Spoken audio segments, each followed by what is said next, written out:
ಮುದ್ದು ಸೊಸೆ ಇವತ್ತಿನ ಸಂಚಿಕೆಯಲ್ಲಿ ಏನಾಗುತ್ತೆ ಅಂತ ನೋಡೋದಾದರೆ, ಈ ಕಡೆ ಭದ್ರ ಹಾಗೆ ಅವನು ಕ್ವಾಟ್ಲೆ ಎಲ್ಲರೂ ಸೇರಿಬಿಟ್ಟು ಅವರಿಬ್ಬರು ಸೇರಿಬಿಟ್ಟು ಇಲ್ಲಿ ಹೋಟೆಲ್ಗಂತ ಬಂದಿರ್ತಾರೆ. ಅಲ್ಲಿ ವಿದ್ಯಾ ಹಾಗೆ ರತ್ನ ಅವ್ರ ಮನೆಯವರು ಎಲ್ಲರೂ ಇರ್ತಾರೆ. ಆಗ ವಿದ್ಯಾ ಭದ್ರೇಗೌಡರನ್ನ ನೋಡಿಬಿಟ್ಟು ತುಂಬ ಖುಷಿ ಪಟ್ಬಿಟ್ಟು ಗೌಡ್ರೆ ಗೌಡ್ರೆ ಅಂತ ಕರಿತಾಳೆ. ಅದಕ್ಕೆ ಭದ್ರ ಏನು ಮಾತಾಡಲ್ದೆ ಸುಮ್ಮನೆ ಸಿಟ್ಟಿನಿಂದ ಹೊರಟಿರ್ತಾನೆ. ಆಗ ವಿದ್ಯಾ ತನ್ನ ಹೊಟ್ಟೆ ಹಿಡ್ಕೊಂಡು, ಭದ್ರೇಗೌಡ್ರೆ ನಾನು ನಿಮ್ಮ ಮಗುಗೆ ತಾಯಿ ಆಗ್ತಾ ಇದ್ದೀನಿ, ನನ್ನ ಹೊಟ್ಟೆಯಲ್ಲಿ ಮಗು ಬೆಳೀತಾ ಇದೆ ಅಂತ ವಿದ್ಯಾ ಹೇಳ್ತಾರೆ. ಅದಕ್ಕೆ ಗೌಡರು ಕೈಯಲ್ಲಿ ಬಾಟ್ಲಿ ಹಿಡಿದಿರ್ತಾರೆ. ಆ ಸಿಟ್ಟನ್ನೆಲ್ಲ ಬಾಟ್ಲಿ ಮೇಲೆ ತೋರಿಸ್ತಾರೆ. ಆಗಲೂ ಕೂಡ ವಿದ್ಯಾ ಅಲೆಣಿ ಬಿಟ್ಟು ಗೌಡ್ರೆ ಗೌಡ್ರೆ ಅಂತ ಕಿರ್ಚಾಡ್ತಿರ್ತಾಳೆ. ಆಗ ನಾನು ನಿಜವಾಗ್ಲೂ ನಿಮ್ಮ ಮಗುಗೆ ತಾಯಿ ಆಗ್ತಾ ಇದ್ದೀನಿ, ನೀವು ತಂದೆ ಆಗ್ತಾ ಇದ್ದೀರಾ ಅಂತ ಕಿರುಚ್ತಾಳೆ. ಆಗ ಭದ್ರೇಗೌಡರು ತಿರುಗಿಬಿಟ್ಟು, ಏನು ಆ ಕೂಸು ನಂದು ಅಲ್ವೇ ಅಲ್ಲ, ನಾವು ದೂರ ಆದಾಗಿಂದ ನಾವು ಸಂಸಾರನೇ ನಡೆಸಿಲ್ಲ, ಅಂದಮೇಲೆ ಮಗುವಿಗೆ ಹುಟ್ಟುತ್ತೆ, ಅದು ನಿನ್ನ ಹೊಟ್ಟೆಲಿರೋ ಪಿಂಡ ಅದು ನಂದಲ್ಲ, ಯಾರಿಗೇನು ಅದು ನನಗೇನು ಗೊತ್ತಿಲ್ಲ ಅಂತ ಭದ್ರೇಗೌಡರು ಹೇಳ್ತಾರೆ.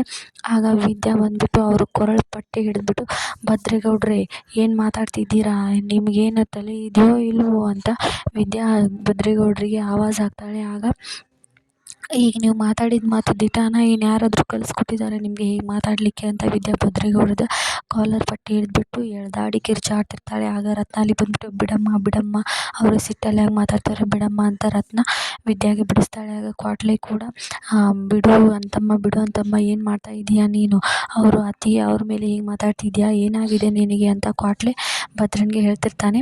ಆನಂತರ ಈ ಕಡೆ ಸಾವಿತ್ರಿ ವಿನಂತಿಗೆ ಈ ವಿಷಯ ತಿಳಿದ್ಬಿಟ್ಟು ಅವರು ತುಂಬಾ ಖುಷಿ ಪಡ್ತಿರ್ತಾರೆ. ಆಗ ವಿದ್ಯಾಗೆ ಈ ರೀತಿ ಆಯ್ತಲ್ಲ, ಇನ್ನು ಮುಂದೆ ಏನು ನನ್ನ ಗತಿ ಅಂತ ವಿದ್ಯಾ ಅಳ್ತಾ ಅಲ್ಲೇ